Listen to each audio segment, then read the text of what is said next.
নগাঁও ৰূপৈহাটৰ বৰঘুলি আমবাগান সংযোগী পথ খহাই নিলে বৰষুণৰ পানীয়ে। নগাঁও ৰূপৈহাট বৰঘুলিৰ অতিকৈ ব্যস্ত এটি পথে জ্বলা কলা খুৱাইছে ৰাইজক।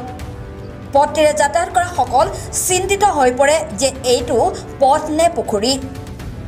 বৰঘুলি আমবাগান সংযোগী এই একমাত্ৰ পথটি অতি সোনকালে মেৰামতি কৰি চলাচলৰ উপযোগী কৰি তুলিবলৈ বিভাগীয় কৰ্তৃপক্ষ তথা চৰকাৰ প্ৰশাসনক দাবী জনাইছে স্থানীয় সচেতন ৰাইজে।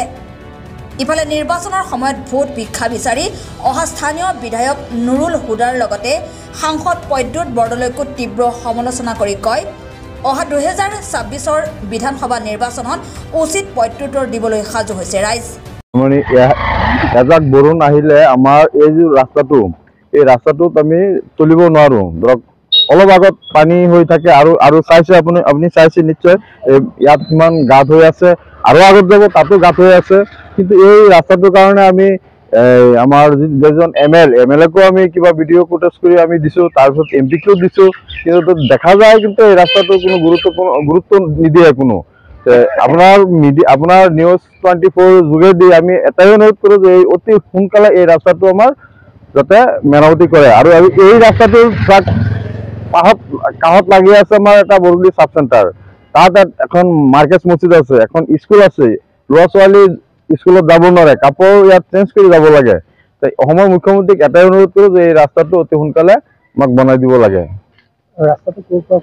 এই ৰাস্তাটো আমাৰ বৰঘুলিৰ পৰা আমবাগানলৈকে এইটো একদম বিৰাট আমাৰ এটা ৰাস্তা, এইটো বিৰাট গুৰুত্ব ৰাস্তা। যিকোনো গাড়ী চাড়ী ধৰক মানুহ ইমান গেডাৰিং হয়, সেই ৰাস্তাটো আজি এই অৱস্থা।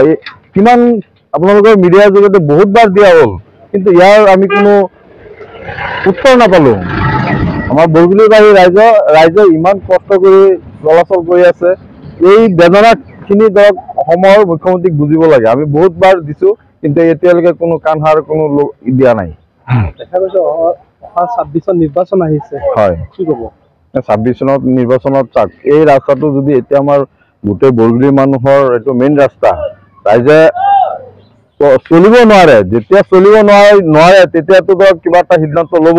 কিন্তু তাৰ কাৰণে মই আমাৰ যিজন MP আছে, আমি বুট দি MP বনাইছো, মই MP সাহেবক অনুৰোধ কৰোঁ, আপুনি আপোনাৰ বহুত আছে, আপোনাৰ ফাউণ্ড আছে, তাৰ পৰা আমাৰ এই ৰাস্তাটো অতি সোনকালে ধৰিব লাগে।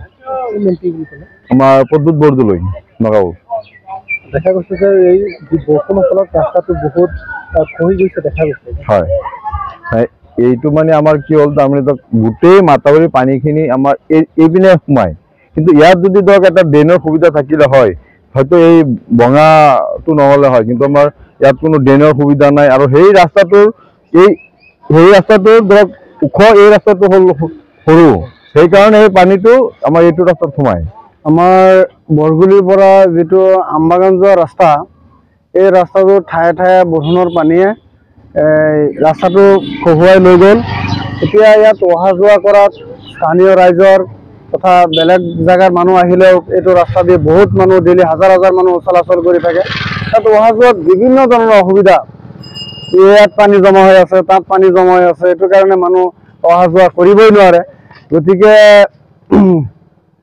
আমাৰ বিভাগীয় কৰ্তৃপক্ষ তথা স্থানীয় বিধায়ক আৰু MP মহোদয়ক আমি ৰাস্তাটো অতি সোনকালে বনাই দিবলৈ আমি বিনম্ৰভাৱে অনুৰোধ জনাইছোঁ।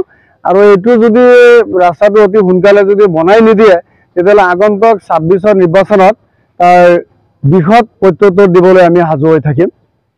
ৰাস্তাটো ক'ৰ পৰা লৈ গৈছে বোলে? ৰাস্তাটো বৰঘুলি বজাৰৰ পৰা একদম আমবাগান বজাৰলৈকে গৈছে। দেখা গৈছে বৰষুণৰ পানী কিন্তু খহাই লৈ যোৱা পৰিলক্ষিত হৈছে, কি ক'ব?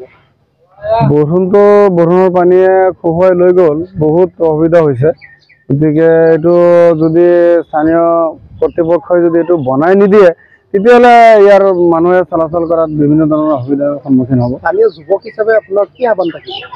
মোৰ স্থানীয় যুৱক হিচাপে মই এইটোৱে ক'ব খোজোঁ যে ৰাস্তাটো অতি সোনকালে, যিমান সোনকালে পাৰে 2 দিনৰ ভিতৰত যাতে ৰাস্তাটো বনাই দিয়ে, নহ'লে আমি চলাফিলা কৰিব নোৱাৰিম। মানে এইফালে বৰঘুলি বজাৰত অহা যোৱা তথা আমবাগান বজাৰত যোৱাৰ ৰাস্তা দি আমি বহুতেই অসুবিধাৰ সন্মুখীন হৈ আছোঁ। গতিকে মই চৰকাৰৰ ওচৰত মানে বিনম্ৰ অনুৰোধ জনাই মোৰ ভিডিঅ' জাৰ্নেলিষ্ট মৃণালৰ সহযোগত নগাঁৱৰ পৰা বিভূতি বৰাৰ ৰিপৰ্ট, চুৱাদা লাইভ।